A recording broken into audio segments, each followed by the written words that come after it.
Sayın milletvekilleri, Milli Dayanışma, Kardeşlik ve Demokrasi Komisyonumuzun 8. toplantısının 2. oturumunu açıyorum. Bu toplantıda memur ve işçi sendikalarımızın değerli temsilcilerine söz vereceğiz, onları dinleyeceğiz. Değerli arkadaşlar, özellikle bu komisyonumuzun yapmış olduğu görevin ne kadar hayati, ne kadar önemli olduğunu hatırlatan gelişmelerden birisi, hiç şüphesiz 2 gün evvel Doha'da gerçekleştirilen İsrail'in saldırısıdır.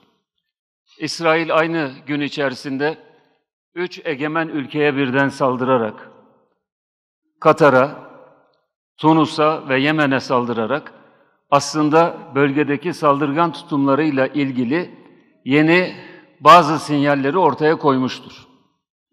Açıkçası bu saldırının gerçekleşmesi, hem Sumut insani yardım filosunun hedef alarak Tunus'ta saldırının gerçekleşmesi, hem de esası itibariyle Amerika Birleşik Devletleri'nin müttefiki olan ve bölgedeki en önemli üslerinden birisi olan Katar'da bu saldırının ortaya konulmuş olması gerçekten artık her birimizi alarme eden fevkalade önemli bir işaret fişeğidir. Bu saldırıyla açıkçası İsrail, ben istediğim ülkede istediğim insanı öldürebilirim. Bu mesajı çok net bir şekilde vermiştir.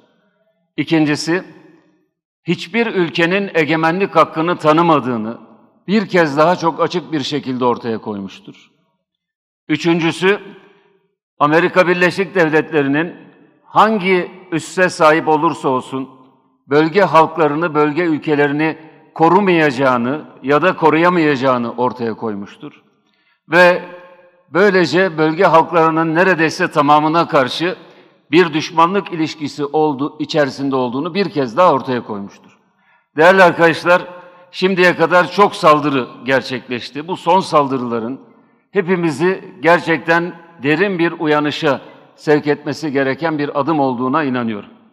Bu çerçevede bu komisyonun yüklendiği görev de en az bu uyarı kadar önemli tarihi bir sorumluluktur.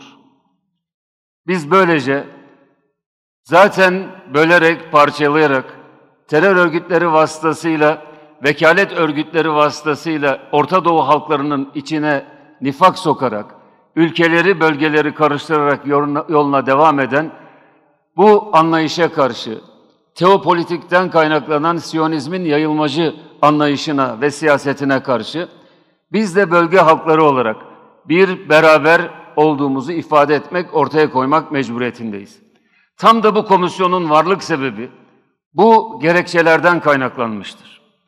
Adından da anlaşılabileceği gibi milli dayanışmayı ortaya koymak, aramızda Türküyle, Kürdüyle, farklı etnik ve mezhebi farklılıklarıyla kardeşliği ortaya koymak ve ayrıca Türkiye'de demokrasinin standartlarını artırarak herkesin özgür ve güvenlik içerisinde yaşadığı bir ülkeyi kurmak ve buna destek olmak bu komisyonun başlıca hedefidir. Bu çerçevede ümit ediyoruz ki büyük mesafe alındı. Bu komisyon çok gerçekten gayretli bir çalışmaya ev sahipliği yapıyor. Burada önemli görüşmeler yapıyoruz. Şimdiye kadar toplumun farklı kesimlerini temsil eden arkadaşlarımız, bireysel olarak ya da kendi temsil ettikleri sivil toplum kuruluşları adına burada söz aldılar. Herkes kendi farklı görüşlerini ifade etmekle birlikte herkesin ortak meramı, evet biz kardeşlik istiyoruz, barış istiyoruz, huzur istiyoruz, esenlik istiyoruz ve hep beraber Türkiye'nin güvenlik içerisinde yaşayabileceği bir ülke olmasını istiyoruz kanaatini ortaya koydular. Dolayısıyla bu çalışmaları en kısa zamanda olgunlaştırmak ve bir nihai sonuca ulaştırmak komisyonumuzun başlıca görevidir. Bu dinlemeler arkadaşlarımızın, sivil toplum kuruluşlarının görüşlerini kayda almak, hiç şüphesiz sadece burada onları ağırlamaktan ibaret bir husus değildir. Burada her arkadaşımızın dile getirdiği görüşlerin tabii ki tamamı nihai raporumuzda yer almasa bile burada dile getirilen görüşler nihai raporlarımızın oluşmasına büyük katkı sunacaktır. Ama bundan da önemlisi, daha evvel de ifade ettiğim gibi, burada söz alan her bir arkadaşımız, Türkiye'de toplumsal mutabakatın oluşması, toplumsal rızanın gelişmesine şimdiye kadar çok büyük katkı sundular. Bundan sonra da sunmaya devam edecekler. Ümit ediyorum ki en kısa zamanda sadece Türkiye'de silahların sustuğu bir ortam değil, bütün bölgede silahların sustuğu, kardeşliğin hakim olduğu, insanlar arasındaki etnik, mezhebi ve siyasi farklılıkların çatışma sebebi değil, bir bütünleşme ve birleşme vesilesi haline dönüştürüldüğü bir Türkiye'yi ve bir bölgeyi inşa ederiz.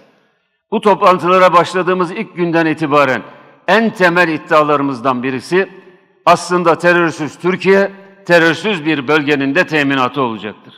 Ümit ediyorum, gayretle yürüttüğümüz, büyük bir titizlikle bugüne kadar getirdiğimiz bu çalışmaları en kısa süre içerisinde nihayete erdirecek ve terörsüz bir Türkiye'nin, terörsüz bir bölgenin kurulabilmesi için Türkiye Büyük Millet Meclisi bünyesinde teşkil edilen komisyon olarak görevimizi yerine getireceğiz ve tekliflerimizi Türkiye Büyük Millet Meclisi Genel Kurulu'na sunmuş olacağız.